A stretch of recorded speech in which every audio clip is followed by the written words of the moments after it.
Today we're going back to where the NBA really began. Long before highlight reels and million-dollar deals, the league had a pretty modest start. We're talking about the 1949-1950 season, the year the NBA officially became the NBA. It was a time when the league was still figuring itself out, but the basics, fans, rivalries, big-time players, they were all starting to show up.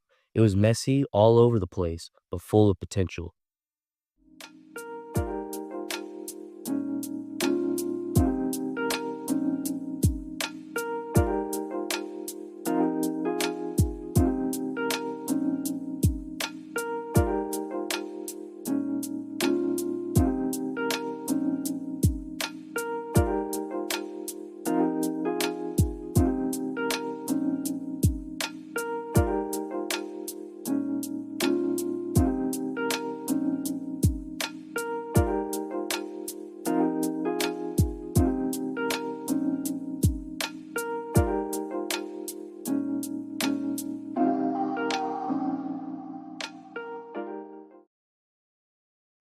In 1949, two basketball leagues, the BAA and the NBL, decided to merge. The BAA had teams in big cities. The NBL was more small town and local. They'd been competing for fans and players for a while, but by August 1949, they joined up to create the National Basketball Association. The new league started with 17 teams. Boston Celtics, New York Knicks, Philadelphia Warriors, Washington Capitals, Baltimore Bullets, Minneapolis Lakers, Rochester Royals, Fort Wayne Pistons, Chicago Stags, St. Louis Bombers, Syracuse Nationals, Tri-City Blackhawks, Anderson Packers, Waterloo Hawks, Sheboygan Redskins, Denver Nuggets, and the Indianapolis Olympians. Some of those names are still around, others not really, but this was the start of something bigger, even if they didn't look that way yet.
The league was split into three divisions: Eastern, Central, and Western.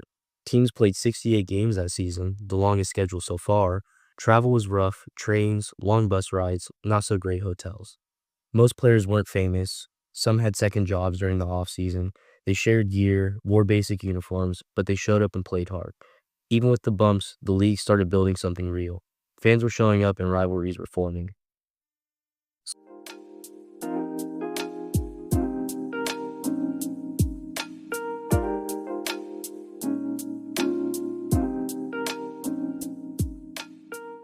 So obviously, with every season, there's always the big name. Big name that year? George Mikan. He was 6'10" and basically unstoppable. He averaged 27.4 points a game. Alex Groza, who was a rookie playing for the Olympians, was another strong scorer with 23.4 points per game, and he won the Rookie of the Year award. Max Zaslovsky was a young standout from the Chicago Stags and could really shoot. Bob Davies from the Rochester Royals was known for his flashy passes, and Dolph Schayes, only 21 at the time, had a great all-around game and would go on to have a huge career.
The Minneapolis Lakers were the top-ranked team in the regular season with a 51-17 record. Even though Syracuse went 51-13, they were in a weaker division, which didn't give them a higher ranking. The Knicks were a solid team, but missing that one big star to carry them deep. Some standout individual stats were scoring by George Mikan, who led with 27.4 points per game, like stated before. Mikan also led the league with 741 field goals and 528 free throws. Andy Phillips led the league with 7.7 assists per game, and they didn't track rebounds in this season. There was no MVP award, but still, fans were starting to get excited. Attendance picked up, especially in the cities like Minneapolis and Syracuse. The playoffs. Some people consider it the most important part of the season.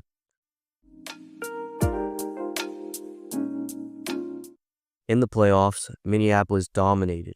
They swept the Chicago Stags 2-0, then took down the Anderson Packers, also 2-0. In the finals, it was Lakers versus Nationals, Mikan versus Shays. It was physical and intense, but Mikan took over, averaging over 31 points a game. The Lakers won the series 4-2 and grabbed the title. In the 1949-1950 season, there was no finals MVP, but if there was, Mikan easily would have won it. Even though the first NBA season was good, it wasn't perfect. A lot of teams were losing money, playing in small gyms, or couldn't afford full-time staff. By the next summer, 6 teams folded or left the league.